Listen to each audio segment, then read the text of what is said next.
Ajeitar aqui a gravação.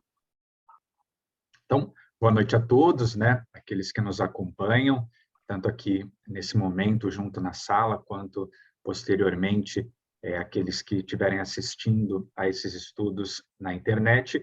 Hoje nós damos continuidade, né, ao trabalho que estamos fazendo aqui no estudo do livro dos Juízes, no projeto Contexto, né, e a série denominada aqui Fé em Tempos de Crise, e hoje a gente continua no capítulo 8 do livro de Juízes. Então, nós tivemos na semana passada a condução do pastor Rafael nos capítulos 6 e 7, e eu vou retomar alguns pontos, porque o capítulo 8 justamente ele dá em sequência, né? Então, para nós não termos um estudo tão grande, né, no nosso último encontro de tantas situações, né, apesar de ser uma história famosa e conhecida, nós temos agora a conclusão vamos chamar assim, está chegando aqui a Maria Laura. Então, nós temos agora a conclusão daquilo que se iniciou na semana passada, capítulo 6 e 7, o capítulo 8 conclui os eventos aí da vida de Gideão. Então, vou abrir aqui a projeção. Eu creio que já deve estar aberto aí, disposto para vocês. Então, no nosso último encontro, né, nós vimos que o povo de Israel, né, que está ali tomando parte já da terra na região ali da Palestina, aparece o ciclo, né, um ciclo que é corriqueiro dentro da narrativa dos juízes. Então, existe um período de paz, a gente vai ver que no final do nosso capítulo também inicia um novo período de paz, Israel se esquece do Senhor, alguma nação vizinha, né, vai atentar contra Israel. Também está chegando aqui Ana Maria, boa noite a todos aqueles que estão chegando aí, fazendo parte conosco. Então, dentro desse encontro agora, né, nós temos novamente essa situação, né? A gente tem agora a consequência daquilo que teve início no final do capítulo 5, início do capítulo 6, tudo aquilo que a gente viu de desenvolvimento, né? Gideão, ele é levantado como um líder em Israel para que os midianitas sejam afastados, né? Israel está sofrendo, padecendo por alguns anos aí já nas mãos dos midianitas. Então, o hábito daquilo que acontece, né, é uma situação degradante. No nosso último encontro, o pastor Rafael trouxe algumas imagens. Então, esse abuso, né, esse domínio dos midianitas sobre a terra de Israel é tamanho que Israel clama ao Senhor, e o Senhor age em favor de Israel, levantando Gideão, e nós temos ali os eventos daquela grandiosa, né, batalha, não em termos de conflito, né, porque o Senhor vai trabalhando ali, inicialmente com os 32 mil que respondem ao chamado de Gideão, depois nós temos ali uma redução para 10 e depois 300 homens, e o Senhor atua ali naquela batalha de tal maneira que os midianitas, que eram centenas de milhares, começam a se matar literalmente, né, um degladiar contra o outro, e agora nós temos ali nós temos essa situação no final do capítulo 7 até o início do capítulo 8. Né? Então, aqui é o finalzinho do capítulo 7, a partir do versículo 23, início do capítulo 8, que nós vamos trabalhar, né, a sequência dos eventos daquele movimento, né, diferente de batalha, os jarros, os cântaros, com as tochas, né, aquela confusão que acontece, e agora a gente tem aqui os homens de Israel, né, das tribos de Naftali e de Asser, e todos, né, o Manassés que foram convocados, perseguem agora os midianitas. E Gideão enviou mensageiros a todas as montanhas de Efraim, dizendo: descei ao encontro, né, de encontro aos midianitas, impedi-lhes a passagem pelas águas do Jordão até Bet-Bará. Convocado, pois, todos os homens de Efraim, cortaram-lhe a passagem pelo Jordão até Bet-Bará e prenderam os 2 príncipes dos midianitas, Oreb e Zibe. Mataram Oreb na penha de Oreb e Zibe mataram no lagar de Zibe. Perseguiram os midianitas e trouxeram as cabeças de Oreb e de Zibe a Gideão, da além do Jordão. Então, finalzinho do capítulo 7, né, nós temos ali os últimos momentos, né, o que está acontecendo depois daquela batalha. Então, depois que o próprio grande exército dos midianitas começam a lutar uns contra os outros, né, que eles perdem as referências ali pela ação do Senhor, nós temos ali um grupo que foge, né, que consegue fugir, e nós vemos Gideão e os seus 300, né, ainda em perseguição a esses homens, de tal maneira, a gente vai dar uma olhada depois no mapa, né, como isso acontece, que ele pede para a tribo de Efraim para impedir esses homens, né, para irem ao encontro dos midianitas para que eliminem todos os seus inimigos. E é interessante, né, que a gente vê onde os líderes de Midian caíram, recebem os seus nomes, né? Então, mataram Oreb na penha de Oreb, né? Então, o nome é colocado depois, né, do evento que isso acontece, e também Zibe, né, que era um dos príncipes ali, é morto no lagar, né, onde espremiam as uvas. E se nós lembrarmos lá no começo, né, da história de Gideão, ele também está escondido, né, no lugar ali, né, peneirando o trigo num lagar também, né? Então, provavelmente aquele homem ali, Zibe, que estava escondido também naquele lugar, é encontrado e morto, e o seu sangue escorre ali, né? Então, os efraimitas ajudam Gideão. Esse é o final do capítulo 7, e agora nós temos também uma série de eventos em decorrência das consequências dessa batalha, né? Então, a gente está seguindo aí essa grande história.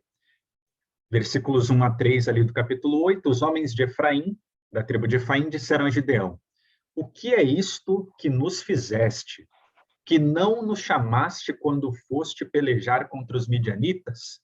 E contenderam fortemente com ele.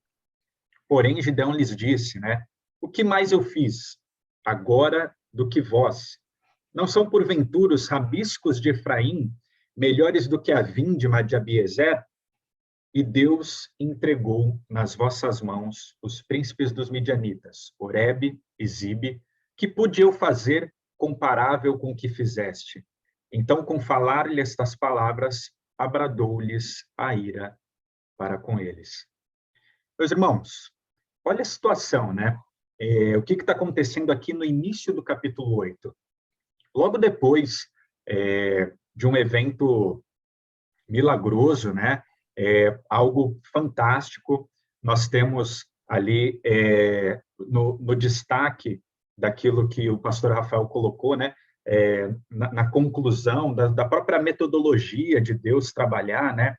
Se algo incomum, às vezes até, né, constrangedor ou até ridículo, né? Algo que a gente muitas vezes não confia ou não tem com que confiar. 300 homens contra mais de uma centena de milhares de guerreiros, né?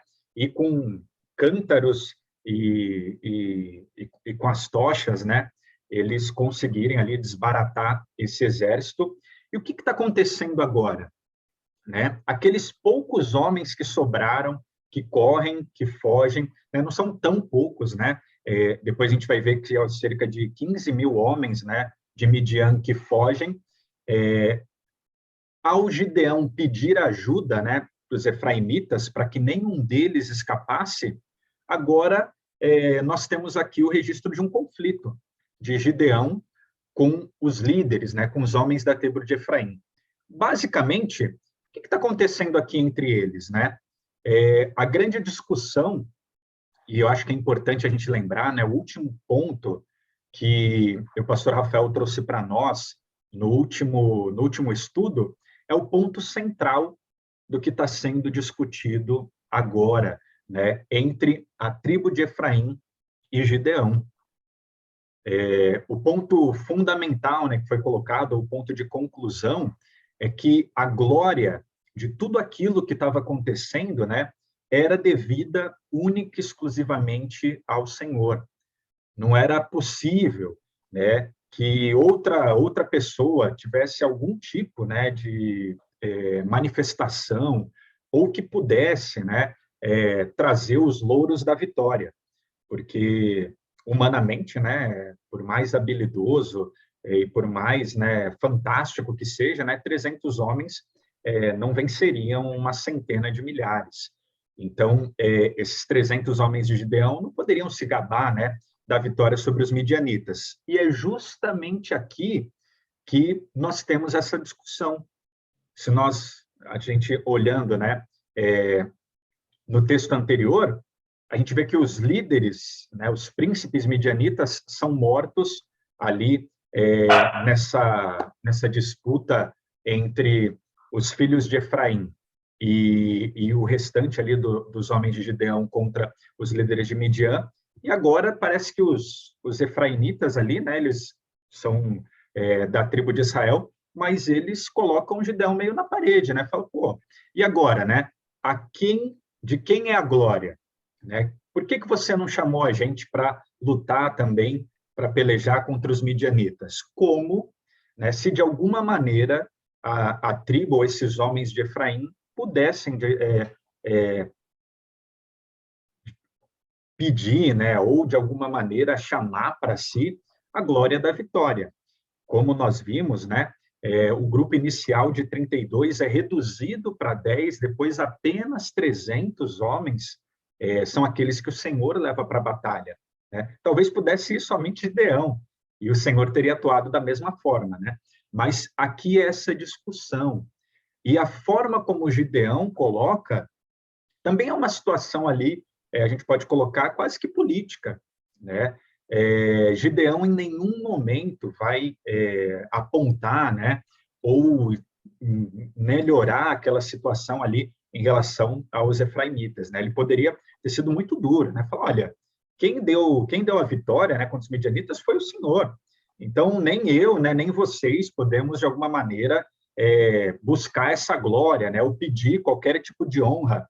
Mas Gideão, ele dá um passo para trás. Ele vai colocar ali panos quentes, falando, olha, por acaso não seriam, né, os rabiscos de Efraim, ou seja, né, os restos das tribos de vocês, muito melhor, né, do que a vindima, e aqui, né, é a plantação, né, uma plantação vistosa ali dos filhos de Abiezer. Então, ele está falando, olha, na realidade vocês são muito mais poderosos, né? Olha só, Deus entregou, né? Ele ainda cita o nome de Deus, né? Olha, entregou os príncipes, né, os líderes do Midianitas nas mãos de vocês. Então, o que eu fiz, né? Eu não fiz nada.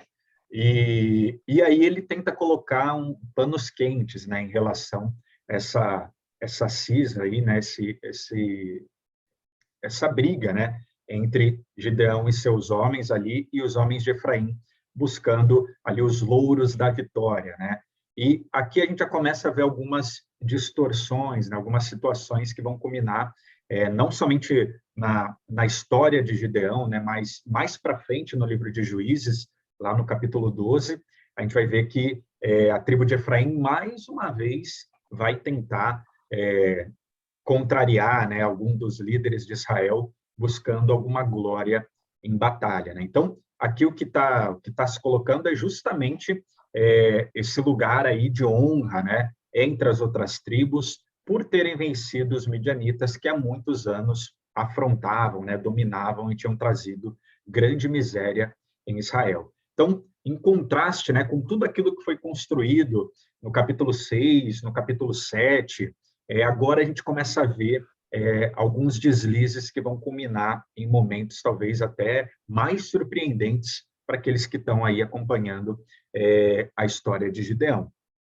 Então, aqui, para a gente ver, né, como o chamado de Gideão é conduzido pelo Senhor, até o pastor Rafael né, usou uma imagem bem, né, poderosa e tal, né, daquele que é cheio do Espírito.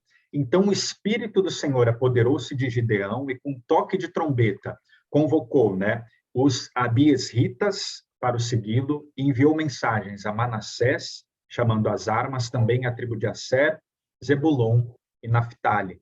Então, em nenhum momento a gente vê, né, que o Gideão foi um grande estrategista, né, ou coisa parecida, ou que ele quis propositadamente, né, deixar determinada tribo de fora e tal, claramente a gente vê que o Espírito do Senhor, né, que conduz esse chamado inicial, e ainda que tivesse a resposta, né, de 32 mil homens, desculpa, 32 mil homens dessas tribos, o Senhor não quer trabalhar com esses 32 mil, né?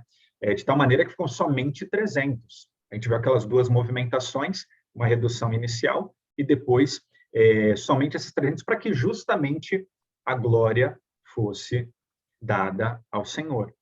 Então, no final da batalha, a gente vê Gideão, né? Não o Espírito do Senhor conduzindo Gideão, a gente vê Gideão chamando, né? Enviando ali mensagem aos efraimitas, né? A tribo de Efraim. Deixa eu ver aqui, desculpa o texto aqui. Nós vemos Gideão chamando a tribo de Efraim para que eles impeçam a passagem dos midianitas. E a gente vai ver um pouquinho mais para frente, né? O que motiva Gideão a fazer esse pedido. E a gente vai ver que já existe ali um conflito, né, entre eles, porque eles não foram chamados pelo Senhor para a batalha, e mesmo que o Senhor tenha entregue, né, os príncipes midianitas, a gente vai ver que o que eles buscam na realidade é essa glória de serem vitoriosos, né, o orgulho de terem libertado Israel, que não cabia a eles, mas ao próprio Senhor, né? Então, seguindo o nosso texto, a gente vai ver que Gideão e os 300, eles continuam correndo atrás, né, do que restou daqueles homens de Midian. Então, eu não vou ler todos os versículos do capítulo 8, mas para a gente se situar no desenvolvimento da narrativa. Então, vindo Gideão ao Jordão, né, passando o rio Jordão, passaram os 300 homens que com ele estavam cansados, mas ainda perseguindo o restante dos midianitas. E disse aos homens de Sucote, Sucote é uma cidade, a gente vai olhar daqui a pouco para o mapa, né? Dai, peço-vos, alguns pães para esses que me seguem, pois estão cansados. E eu vou ao encalço de Zebá e Salmuná, reis dos midianitas.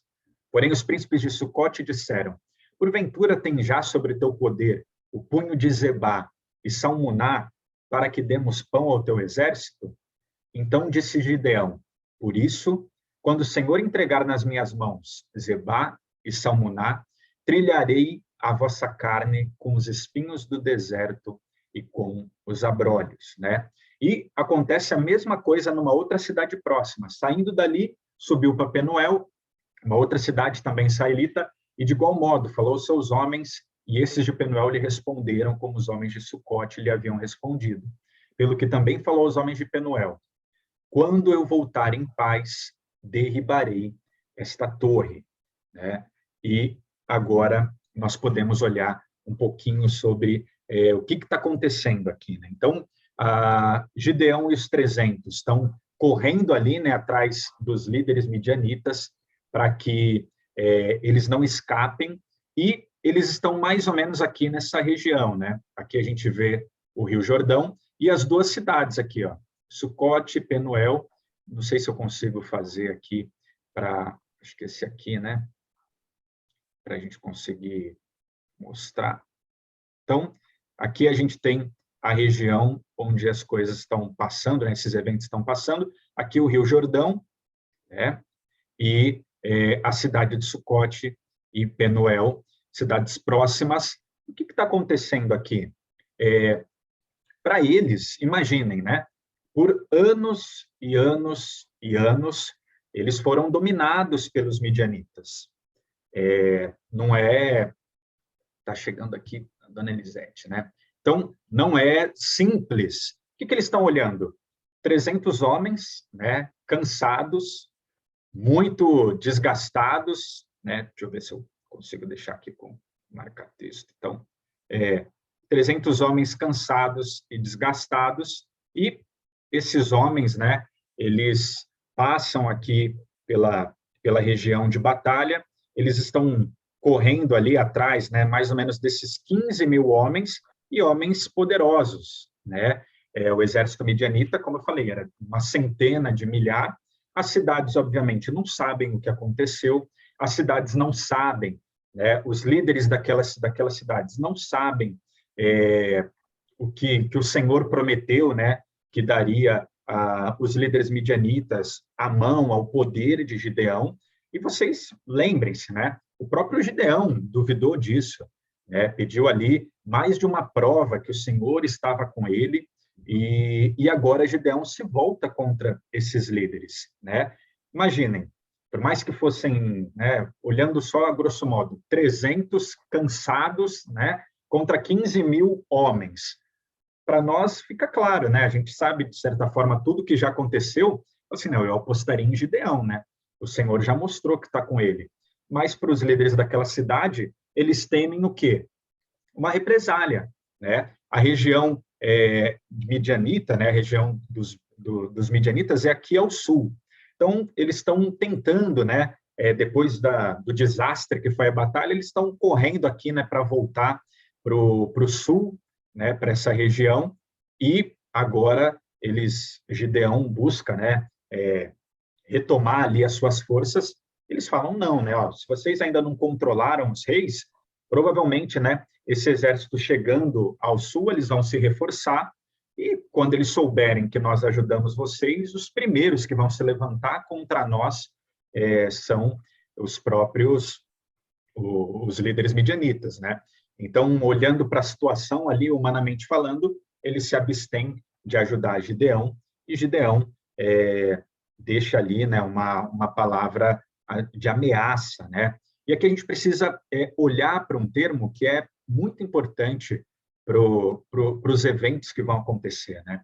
Porque ele sai de Sicote, vai para Penuel, e a reação das duas cidades é a mesma, né? Diante da impossibilidade aos olhos humanos de uma vitória militar, né?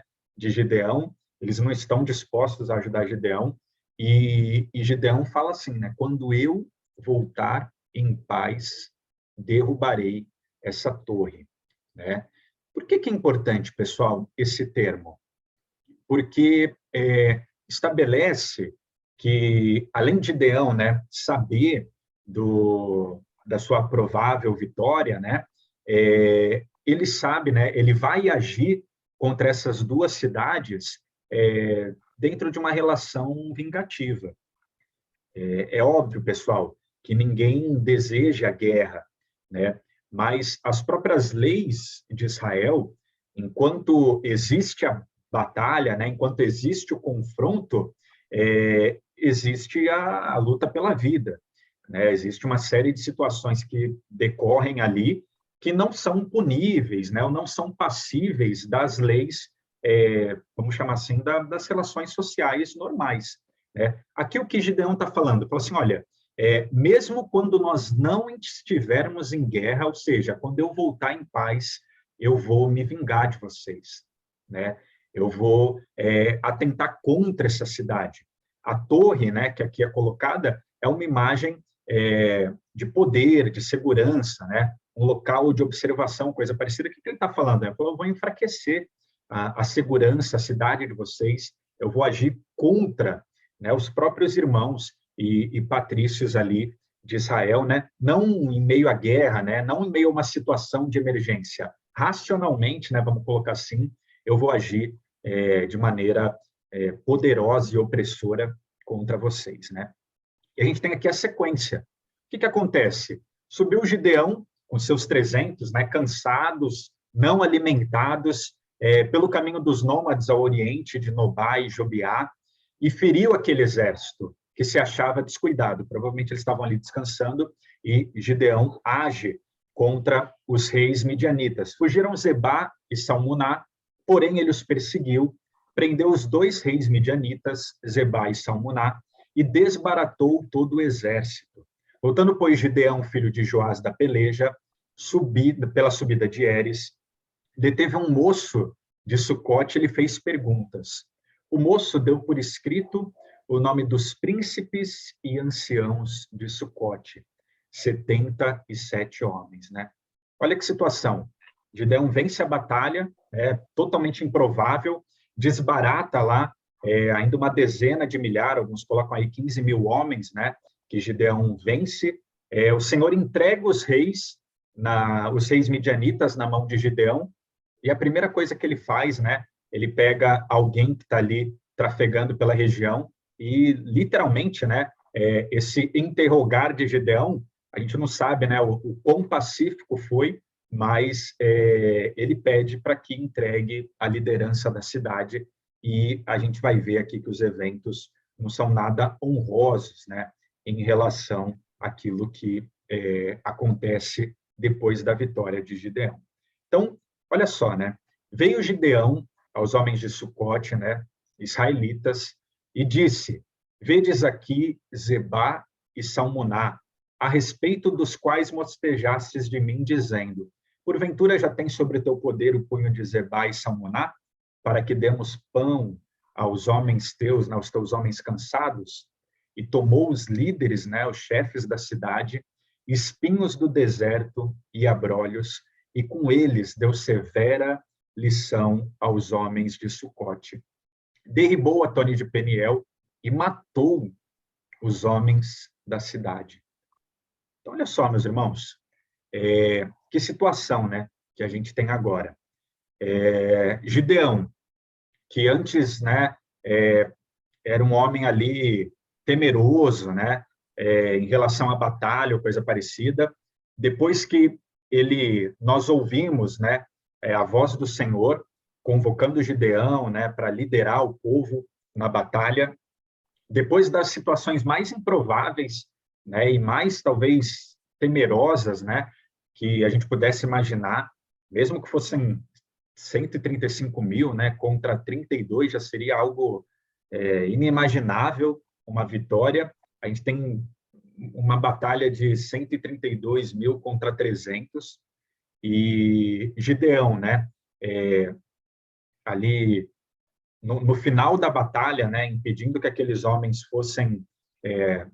passassem ou fugissem nas terras ali de Israel, ele pede ajuda aos efraimitas, e ele de alguma maneira, né, divide ou aceita, né, que a glória da vitória seja dada a aqueles homens, e agora Gideão vai contra seus próprios irmãos, né, de tal maneira que a forma como ele age não é algo impulsivo da batalha, né? Ele da mesma forma, né, que ele se sentiu ali humilhado por aqueles líderes, ele falou: olha, então vocês me perguntaram se o poder, né, de Zebá e Salmuná estava sobre o meu domínio. Ó, agora eles estão aqui e eu vou fazer aquilo que eu falei que ia fazer com vocês, né? Então, aqui ele pega, né, dos espinhos, e eu imagino que tenha feito algum tipo de chicote, né, ou coisa parecida, e a severa lição, né, imagina tomar uma surra, né, de algo espinhoso ou coisa parecida, é uma humilhação, né, para os líderes da cidade e, obviamente, para todo o povo que está presenciando aquela situação. E ele faz pior ainda, né? Ele fala que só ia derrubar ali, né, a torre de Penuel, e talvez ali, né, parece, não sei se ele derruba com o pessoal lá dentro, ou se ele executa os homens daquela cidade, mas a maldade, né, ou a tirania de Gideão está tomando rumos que, obviamente, a gente não esperava, né? E aqui, meus irmãos, eu coloquei essa imagem, né, porque não sei se alguém já passou por isso, né, mas muitas vezes, né, quando a gente está limpando a casa, né, ou quando a gente abre a geladeira, né, por algum descuido, às vezes começa um cheirinho, né, de alguma coisa estranha e tal. A gente deixa aquilo ali, né, vai passando, e depois de um tempo, né, aquilo pode se tornar algo intratável, né, ou um problema muito maior do que se tivesse sido realizada uma limpeza, né, uma situação ali logo no início. Essa imagem me lembra muito o seminário, né? Tanto o pastor João Leonel, né, quanto o pastor Rafael estudaram no mesmo seminário que eu, e eu lembro que teve um período que alguns moradores do apartamento, né, voltavam ou iam trabalhar, né, durante o final de semana, e outros permaneciam na casa, né, de tal maneira que quando a gente voltava, a segunda era sempre uma confusão, que o pessoal tinha usado, né, louça durante o final de semana, e aí quem chegava na segunda não queria lavar, né, aquelas coisas de convívio. Eu lembro que numa situação, nessas discussões, né, de quem vai lavar a louça e tal, ficou uma panela fechada lá, né, e naquela coisa do orgulho, né, de não vai lavar, não vai lavar. Resumo, né, aquilo ali virou uma bomba, né, de tal maneira que a gente teve que jogar a panela fora, né, que não teve mais como resgatar, né, a panela. E aqui a coisa que está parecendo para nós também vai mostrar no final as grandes revelações, né? Gideão, que no início é uma pessoa, né, que fala, olha, a minha tribo é a menor, né, de Israel, minha família é a mais pobre e tal. Agora a gente vai ter a grande virada, né, o grande plot twist, assim, dessa história, né, porque até agora a gente já viu, né, a gente já está vendo, como eu falei, alguma coisa não está cheirando bem, né. Gideão, que antes talvez tivesse medo, coisa parecida, de enfrentar os midianitas, agora diante, né, do cumprimento da palavra de Deus, o Senhor entregou os líderes midianitas. Gideão não é cruel somente com os midianitas, né? Muito pelo contrário, ele humilha o povo e ele mata, né, seus irmãos, aquele que ele deveria ter cuidado, né, aquele que ele deveria ter libertado da mão dos midianitas, e a gente tem agora outras viradas, né, e outras surpresas ainda maiores, né? Lá no início do capítulo 6, né, a gente tem esse caminhar, né? Olha, então o anjo do Senhor apareceu a Gideão e lhe disse: o Senhor está com você, poderoso guerreiro. Aquele que tinha medo de ir para a batalha, né, que estava escondido, peneirando trigo dentro de um lagar. Pastor Rafael, né, explicou muito bem essas imagens no nosso último estudo. Então, alguém que estava ali totalmente, né, sem colocar assim, né, sem nenhuma perspectiva de glória ou coisa parecida, agora não só assume uma glória que não é dele, né, mas politicamente ali coloca na mão de outras pessoas e age de maneira impiedosa contra ali os seus irmãos, porque de alguma maneira não creram, né, naquilo que o Senhor tinha prometido para Gideão, olhando somente para aqueles 300 homens famintos, né, e para a figura de Gideão, e falar, então, beleza, né, vocês não me apoiaram, agora vocês vão ver o que vai acontecer com vocês, né?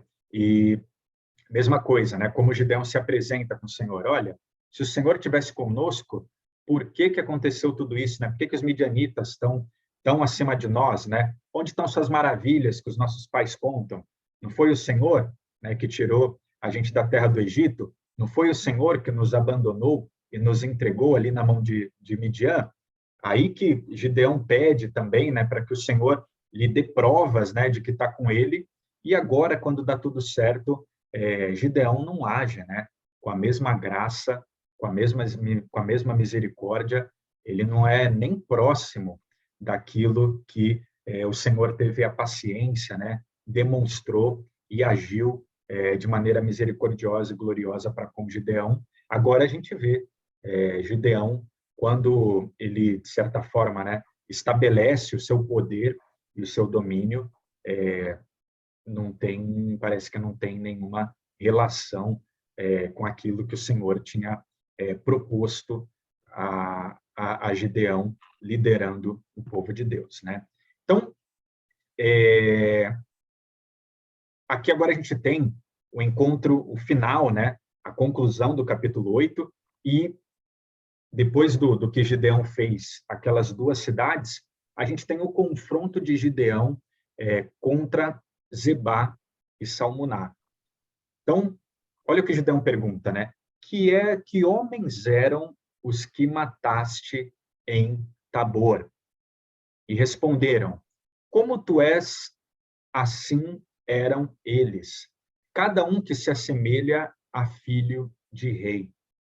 Então disse ele: eram meus irmãos, filhos da minha mãe. Tão certo como vive o Senhor, se os tivesse deixado com vida, eu não vos mataria, a vós outros. E disse a Jeter, seu primogênito: dispõe-te e mata-os. Porém o moço não arrancou a sua espada, porque temia, porquanto ainda era jovem, né? Então, olha só, agora a gente tem talvez, né, a pergunta que ninguém esperava, né? Gideão revela para nós algo que nós, leitores, não tínhamos ciência ou consciência ainda, né? O que Gideão está perguntando? Falou assim, olha, lá na região de Tabor, vocês lutaram, né, batalharam contra alguns homens. Como que eles eram, né? E aí a resposta desses homens é ainda mais surpreendente. Eu falo, olha, eles eram iguais a você, né? E se assemelhavam ao filho, né? A filhos de reis. E aí Gideão faz a grande revelação, né? Eles eram meus irmãos, filhos da minha mãe. Isso aqui, pessoal, não é uma linguagem figurada, né? Falando assim, olha, eles eram brasileiros, né? Como eu também sou brasileiro, e tal. Aqui a ideia, e a gente vê, né, essa motivação implacável de Gideão contra os reis, contra os líderes de Midian, os midianitas, é motivada pela vingança, né? Motivada ali pela vingança do sangue dos seus irmãos. Provavelmente, né, e aqui tem alguma discussão em relação a isso, mas Gideão não era de uma família real, né? Mas porque ainda não tinha essa figura de um rei em Israel, mas provavelmente a família dele era uma família poderosa, né? Em contraste com aquilo que ele fala. Né? Ele fala, olha, com que força, né, que eu vou liberar Israel das mãos dos midianitas? Não sou eu que o Senhor responde, não sou eu quem está enviando? Ah, Senhor, Gideão, né? Como que eu posso libertar Israel? Meu clã é o menos importante da região ali, né, de Manassés, e eu sou o menor da minha família. Então, o Senhor o capacita, né? Então, a ideia aqui, próximo, né, muito próximo, e o pastor Rafael, no último encontro, falou sobre isso, a imagem de Davi é que Gideão, talvez, né, assim como Davi, tinha os irmãos na batalha, no campo de batalha, né? Lembrando que Davi, quando vai enfrentar Golias, a imagem é a mesma com os filisteus. Os irmãos de Davi estão batalhando, enfrentando grandes inimigos, né? Na batalha e, obviamente, né? Na guerra, pessoas morrem e dentro da batalha acontecem essas situações. E aqui, o que a gente está vendo, né? Gideão não está mais em batalha, né? Esses homens estão dominados, o exército já foi desbaratado. Como ele falou anteriormente, né? Quando eu voltar em paz, já não existe mais exército de Midian, esses homens já não podem se levantar contra Gideão, e agora a gente vê o motivo, né? Por que ele chamou a tribo de Efraim sem o Senhor indicar qualquer necessidade disso, né? Por que ele divide a glória com Efraim para não ficar ruim, né? Uma situação, né, meio que atravessada entre eles? Por que ele persegue implacavelmente os líderes de Midian? Não é porque o Senhor mandou, não é porque ele tem uma preocupação com o povo, a gente acabou de ver o que ele fez com o povo, é porque ele tem um desejo, né, particular de vingança. Os irmãos dele, muito provavelmente, foram mortos em batalha, e o que ele faz, né, o que ele quer, é se vingar desses líderes. De tal maneira, né, que assim como os irmãos deles foram mortos em batalha, ele quer vingar o sangue dos irmãos, não em batalha, né, mas cometendo um assassinato, né, porque ele não propõe uma batalha ou uma luta justa, né, muito pelo contrário. Ele propõe, né, ele pega uma criança ali, provavelmente, quando coloca, né, o fato dele ser moço, uma criança, alguém que não teria nenhum poder, né, ou condição até de fazer isso, e ele faz, obviamente, para tentar, para humilhar, né, os seus inimigos ali. Então, olha, então vocês mataram os meus irmãos, agora vocês vão morrer, né, pela mão do menor da minha casa, né, do menos poderoso, vamos colocar assim, né? Então, a motivação no coração de Gideão é essa, né? Além da vingança, essa humilhação em relação aos inimigos, né? Aos reis de Midian. Então, aquele menino não faz isso, e o próprio Gideão, né? É é quem assume, né, essa questão. Então, a gente tem esse contraste, né? Como a figura de Gideão se transforma. Aquele que não estava disposto, né, a assumir uma posição de liderança, aquele que não queria, né, ou parecia não ter a competência para estar diante de Israel, coisa parecida, agora a gente vê que está tomando, né, como eu falei, aquele cheirinho, né, de algo que não estava legal, agora ele está virando, né, uma figura que tem uma motivação totalmente distorcida, né, diante dos seus inimigos, diante dos seus compatriotas, diante, obviamente, daquilo que Deus tinha proposto para Gideão, né? Então, continua encerrando aqui o que acontece, né? Os homens, né, os líderes de Midian, eles falam assim, olha, você não pode, né, cobrar de uma criança que faça o que tem que fazer, né? E ele não propõe também, né? Eles não têm nenhuma possibilidade, né? Que lutem contra Gideão numa luta justa ou coisa parecida, né? Então, eles, no final, eles que, de certa forma, né? Tiram uma onda ali de Gideão, né? Ó, então, venha você, né? Se levante contra nós, porque tal qual é o homem, é a sua valentia. Então, Gideão se levanta e mata os dois e toma, né, os ornamentos ali em forma de meia-lua que estavam no pescoço dos camelos, né? Então, aquela imagem de poder, de controle, né, que estava ali na mão dos midianitas, agora passa a Gideão. E concluindo aí, né, o último capítulo, o que acontece? O capítulo 8, né? Desculpa, o final do capítulo. Os homens de Israel disseram a Gideão: domina sobre nós, tanto tu como teu filho, o filho do teu filho, porque nos livraste do poder dos midianitas. Porém, Gideão lhes disse: não dominarei sobre vós, nem tampouco meu filho dominará sobre vós. O Senhor vos dominará. Disse-lhe mais Gideão: um pedido vos farei. Dai-me vós cada um as argolas do seu despojo, porque tinham argolas de ouro, pois eram ismaelitas. Então, terminada a batalha, né, essa grande batalha, os filhos de Israel olham para Gideão e falam, olha, né, aquela opressão, agora a gente tem, né, uma figura que pode reinar sobre nós, né, um homem vencedor na batalha, aquele que foi contra os inimigos e o Senhor entregou. Então, por que você não se torna aqui, né, o nosso rei? Por mais que não exista essa palavra, né, se domina sobre nós e estabelece ali uma dinastia, né, tanto você quanto seus filhos, os filhos dos seus filhos. E a resposta de Gideão é até bonita, é até louvável. Olha, eu não vou dominar sobre vocês, nem tampouco o meu filho dominará sobre vós, mas o Senhor dominará sobre vocês, né? Só que, vamos fazer o seguinte, entrega aqui para mim as argolas que vocês pegaram ali, né, dos nossos inimigos, e eram ali imagens de ouro, e o que Gideão faz? De tudo aquilo que foi recolhido, né, Gideão fez uma estola sacerdotal, e pôs na cidade, né, na cidade onde ele tinha nascido, em Ofra, e todo Israel se prostituiu ali após ela. A estola veio a ser um laço a Gideão e a sua casa.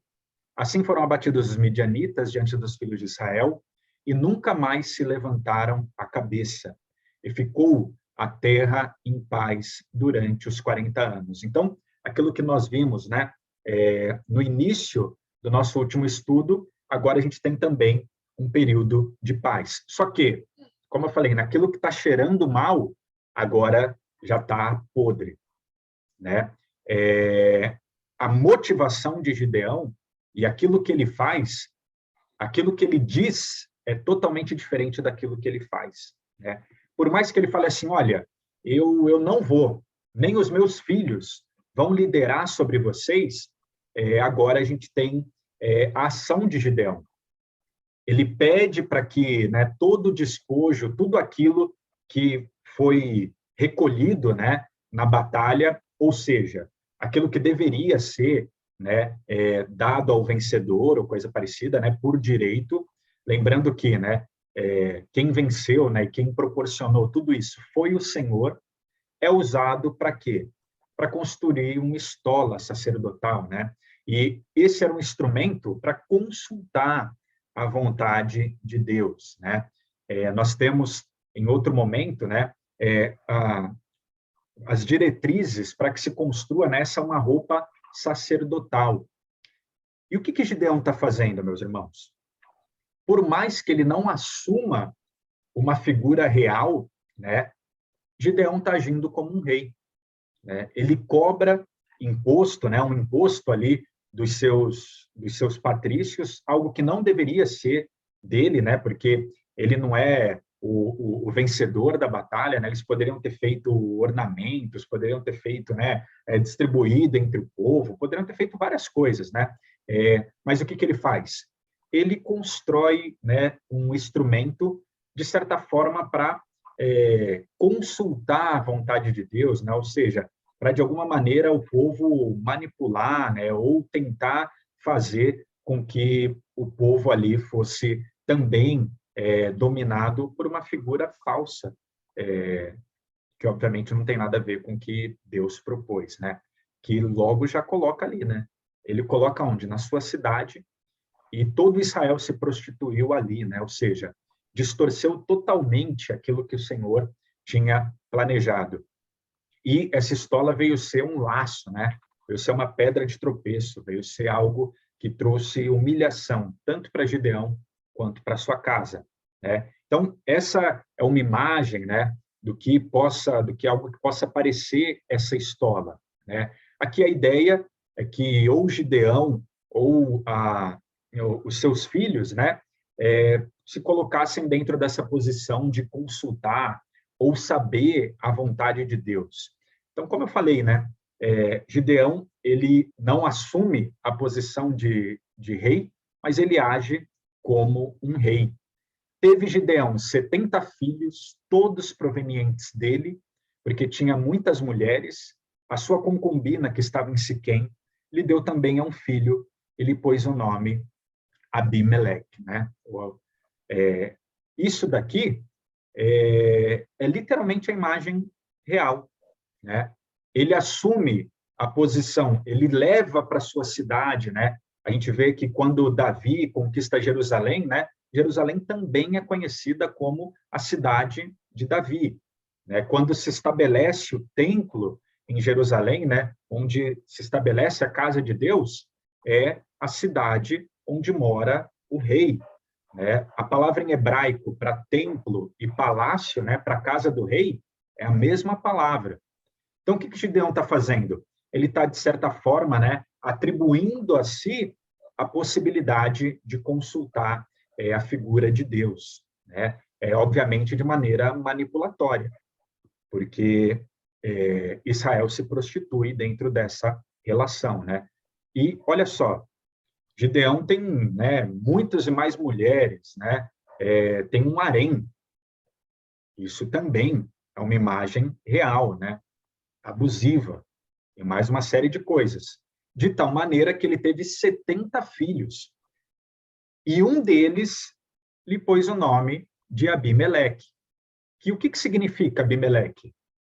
Literalmente, Abi, né, meu pai, Melec é rei. Melec é rei em hebraico, né? Abi, o meu pai. Então, o meu pai é rei. E logo depois, né, não vou dar spoilers, mas o começo do capítulo 9 vai trazer essa situação, né? Abimeleque, filho de Jerubaal, foi-se a Siquém aos irmãos de sua mãe e falou-lhes a toda a geração da casa do seu pai, dizendo: Peço-vos os ouvidos de todos os cidadãos de Siquém, que vos parece melhor que 70 homens, né, ou seja, os filhos de Gideão, todos os filhos de Jerubaal, dominem sobre vós, ou que apenas um domine sobre vós. Lembrai-vos também que sou osso vosso e vossa carne. Ou seja, Abimeleque, aquele que diz, né, que o pai é rei, vai querer assumir essa posição de rei sobre Israel. E aqui, meus irmãos, é muito rápida, né, a queda de Gideão, porque a forma como o Senhor age, a forma como o Senhor trabalha, né, e aqui a gente já está concluindo, ela não cabe ou ela não deixa nenhum espaço para que Gideão se glorifique, né, ou traga qualquer tipo de situação próxima a esses eventos, né? É o Senhor que faz. O Senhor fez que todo o acampamento e homens se voltassem uns contra os outros. É o Senhor que dá a vitória a Gideão. É o Senhor que atua e agora nós vemos a consequência dessas situações. E aqui eu vou parar a projeção, vou também parar aqui a